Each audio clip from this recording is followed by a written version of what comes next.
ಅಫ್ಜಲ್ಪುರ ಆಳಂದು, ಆನಂತರ ಕಮಲಾಪುರ ದೇವರಿಗೆ, ಚಿತ್ತಾಪುರ ಸೇಡಮ್ಮು, ಇವತ್ತು ಚಿಂಚೋಳಿ ಕಾಳಿಗೆ ಇಟ್ಟಿದ್ದೀವಿ. ಕಾಳಿಗರು ಕೂಡ ತಗೊಂಡಿದ್ದೇವೆ ಬರ್ತವ.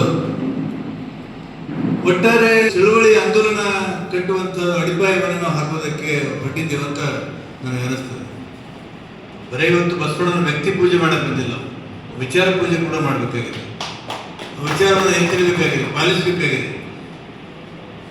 ಇವತ್ತೇನು ಶಾಬಾದಿಯವರು ಮಾತಾಡೋರು ಇದೇ ತಾಲೂಕಿನವರು, ನನಗೂ ಬಹಳ ಸಂತೋಷ ಆಯಿತು. ನಮ್ಮ ಶರಣು ಮುದ್ದಪ್ಪಳಿಯವರು ಹೇಳಿದಾಗ ಇಲ್ಲಿ ಘಟಕಗಳು ಮಾಡಿದ್ರಿ, ಘಟಕಗಳು ಮಾಡಿದ್ರಿ. ಈಗ ನಾನೇ ಬಾಬುರಾವ್ ಪಾಟೀಲ್ ಮಾತಾಡ್ತಾ ಇದ್ದೆ. ಹಿಂದೆ ವೀರೇಂದ್ರ ಪಾಟೀಲ್ ಗೆದ್ದೋದ್ರು ಇಲ್ಲಿಂದ, ಆಮೇಲೆ ದೇವೇಂದ್ರಪ್ಪ ಬೆಳಗ್ನವ್ರು ಗೆದ್ದೋದ್ರು, ಕೈಲಾಸ್ ಪಟೇಲ್ ಅವ್ರು ಬಂದರು, ವೀರಸ್ವಾಮಿ ಅವ್ರು ಬಂದರು, ಈಗ ಅವಿನಾಶ್ ಜಾಧವ್ ಅವರು ಬಂದಿದ್ದಾರೆ. ಇದಕ್ಕೆಲ್ಲರೂ ಲಿಂಗಾಯತರು ಡೆಮೊಕ್ರೆಟಿಕ್ ಇದ್ದಾರೆ, ಸೆಕ್ಯುಲರ್ ಇದ್ದಾರೆ.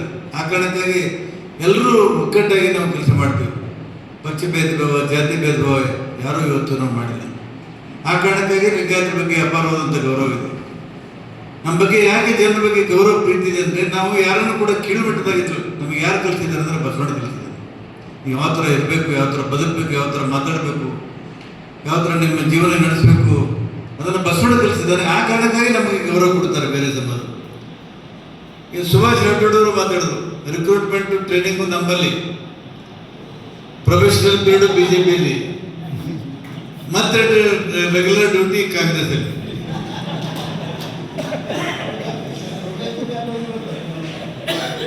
ಬಿಜಿ ಪಾಟೀಲ್ ಅವರು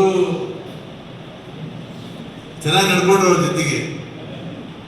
ಬಿಜಿ ಪಾಟೀಲ್ ಕೂಡ ನಮ್ಮ ಪಾರ್ಟಿ ಸೇರ್ಕೋಬೇಕಂತ ವೈಚಾರಿಕ ಹೋಗಿ ಬಿಜೆಪಿ ಅಲ್ಲ, ಅವರು ಸೇರ್ತಾರೆ ಅಂತ ನಮ್ಗೆ ಗ್ಯಾರಂಟಿ ಇದೆ. ಅವರು ವೈದಿಕ ವಿಚಾರಕ್ಕೆ ಹೊಂದವರಲ್ಲ. ಅವ್ರ ತಂದೆ ದೊಡ್ಡ ಶರಣರಿದ್ರು, ದಾಸೋಹಿಗಳಾಗಿದ್ರು. ಅವ್ರ ತಂದೆ ಎಲ್ಲಿ ಬೇಕಲ್ಲಿ ದಾಸೋಹ ನಡೆಸಿದ್ರು ಅಂತ ಉದಾರವಾಗಿ